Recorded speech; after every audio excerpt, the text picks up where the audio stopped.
اعوذ باللہ من الشیطان الرجیم بسم اللہ الرحمن الرحیم رب اشرح لی صدری ویسر لی امری واحلل عقدۃ من لسانی یفقہوا قولی واجعل لی وزیرا من اہلی رب یسر ولا تعسر وتمم بالخیر وبک نستعین آمین۔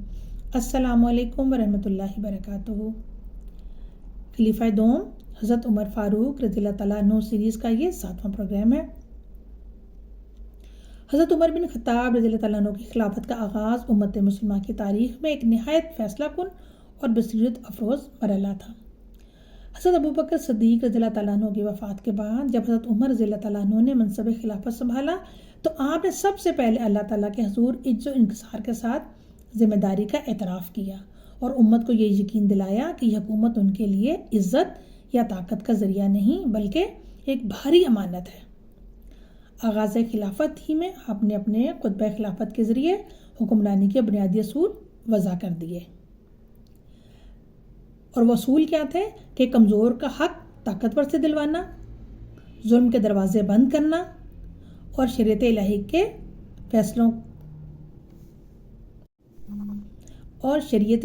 کو فیصلوں کی بنیاد بنانا۔ یہ وہ فکری سمت تھی جس نے آگے چل کر خلافت فاروقی کو عدل و احتساب کی عملی تصویر بنا دیا۔ اگر دیکھا جائے تو خلافت فاروقی کا آغاز ہمیں یہ درس دیتا ہے کہ قیادت کا اصل معیار قوت بازو نہیں بلکہ خوف خدا، جوابدہی کا احساس اور عوامی خدمت کا جذبہ ہے۔ آپ نے ابتدا ہی میں اپنے طرز زندگی کو عوام کے معیار کے مطابق رکھا، حکمران اور رعایا کے درمیان فاصلے ختم کیے اور اصول قائم کیا کہ قانون سب کے لیے برابر ہے۔ آپ کی یہ شروعاتی حکمت عملی دراصل ایک ایسے نظام کی بنیاد تھی جس میں نظم و ضبط، شفافیت اور عدل اجتماعی نمایاں ہو کر سامنے آئے۔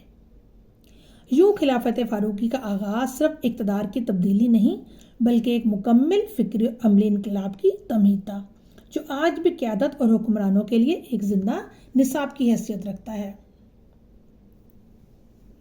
حضرت ابوبکر صدیق رضی اللہ تعالیٰ عنہ کی وفات کے بعد جب حضرت عمر رضی اللہ تعالیٰ عنہ کی خلافت کا اعلان ہوا تو یہ لمحہ محض ایک سیاسی تبدیلی نہیں بلکہ امت مسلمہ کے لیے ایک فکری اور اخلاقی سمت کے تعین کا وقت تھا۔ خلافت کے اعلان کا عمل نہایت منظم، شفاف اور مشاورت پر مبنی تھا، جس میں امت کے اکابر صحابہ کی رائے شامل تھی تاکہ قیادت کا فیصلہ کسی شخصی خواہش کی بجائے اجتماعی مصلحت اور دینی اصولوں کے مطابق ہو۔ اعلان خلافت کے وقت حضرت عمر بن خطاب نے اپنے پہلے خطبے میں واضح کر دیا کہ اقتدار ان کے لیے عزت اور عظمت نہیں بلکہ ایک بھاری ذمہ داری اور امانت ہے جس کا حساب اللہ تعالیٰ کے حضور دینا ہے۔ انہوں نے امت کو یہ اصولی پیغام دیا کہ اگر میں حق پر رہوں تو میری اطاعت کرو اور اگر میں حق سے ہٹ جاؤں تو مجھے سیدھا کر دو۔ اور یہ اعلان ہمیں یہ بھی سکھاتا ہے کہ اسلامی نظام خلافت میں قیادت طاقت کے زور سے نہیں بلکہ اخلاقی برتری، دینی شعور اور جوابدہی کے احساس سے قائم ہوتی ہے۔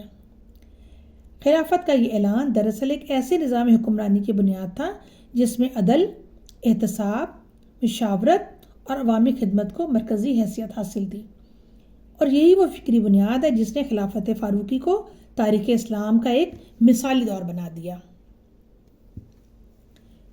خلافت کے اس اعلان سے ہمیں یہ سبق بھی ملتا ہے کہ قیادت کا انتقال محض طاقت یا وراثت سے نہیں بلکہ مشاورت، اہلیت اور امت کے اجتماعی مفاد کے تحت ہونا چاہیے، اور یہی اسلامی سیاسی نظام کی بنیادی روح ہے۔ حضرت عمر فاروق رضی اللہ تعالیٰ عنہ کا حکمرانی کا انداز اسلامی تاریخ میں عدل، احتساب اور عملی تقویٰ کی روشن مثال ہے۔ آپ نے حکومت کو ذاتی وقار یا شاہانہ طرز زندگی کا ذریعہ بنانے کی بجائے ایک مقدس ذمہ داری سمجھا اور اپنی ذات پر سب سے پہلے قانون کو نافذ کیا۔ حکمرانی کے آغاز ہی سے آپ نے یہ اصول قائم کیا کہ حکمران عوام کا خادم ہوتا ہے۔ اس لیے آپ کا طرز زندگی نہایت سادہ، ضروریات تک محدود اور رعایا کے حالات کے مطابق تھا۔ انتظامی معاملات میں آپ مشاورت کو بنیادی حیثیت دیتے، اہل اور دیانتدار افراد کو عہدوں پر مقرر فرماتے اور ان کے اعمال کا باقاعدہ احتساب کرتے تاکہ اقتدار ظلم یا ناانصافی کا ذریعہ نہ بن سکے۔ تعلیمی نقطہ نظر سے حضرت عمر کا حکمرانی کا انداز ہمیں یہ سبق دیتا ہے کہ ایک مضبوط ریاست کی بنیاد سخت قوانین پر نہیں بلکہ انصاف، اخلاقی جرات اور جواب دہی کے احساس پر ہوتی ہے۔ یہی وجہ ہے کہ خلافت فاروقی میں قانون کی بالادستی، انسانی حقوق کا تحفظ اور معاشرتی توازن واضح طور پر نظر آتا ہے، جو آج بھی قیادت اور حکمرانی کے لیے ایک مثالی نصاب کی حیثیت رکھتا ہے۔ آپ کے حکمرانی انداز سے حاصل ہونے والے عملی پوائنٹس دیکھتے ہیں۔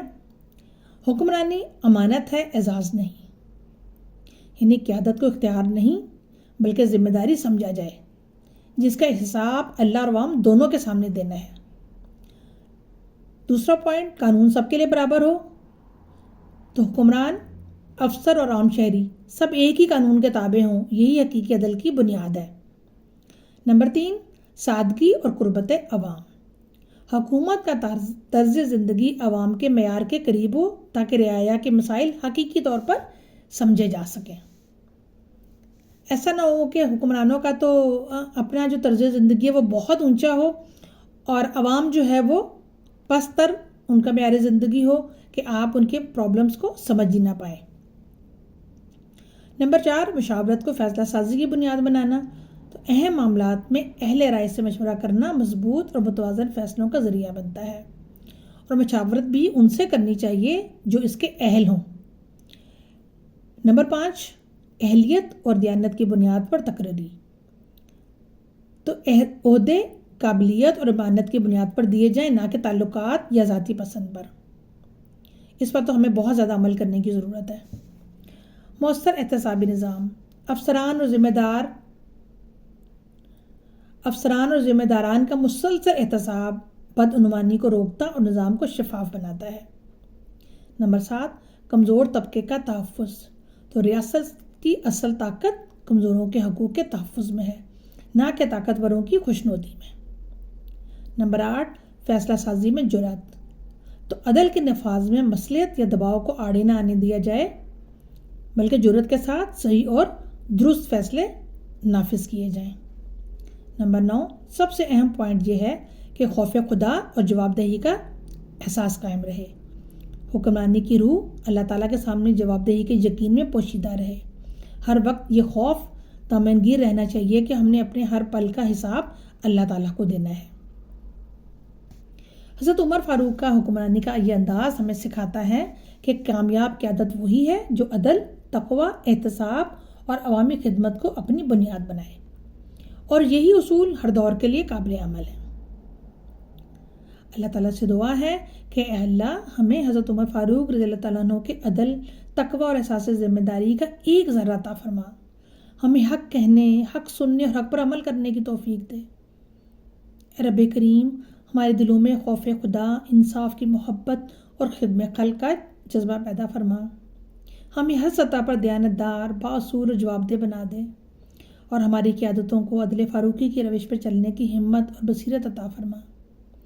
یا اللہ ہمارے معاشرے کو ظلم، ناانصافی اور بددیانتی سے پاک فرما، اور ہمیں ایسا کردار عطا کر کے ہم تیرے دین کے سچے نمائندے بن سکیں۔ آمین یا رب العالمین۔ سبحانک اللہم و بحمدک، نشہد ان لا الہ الا انت، نستغفرک و نتوب الیک۔ السلام علیکم ورحمۃ اللہ وبرکاتہ۔ آپ کو ہماری ویڈیو پسند آئی ہے تو اسے لائک اور شیئر ضرور کیجیے گا۔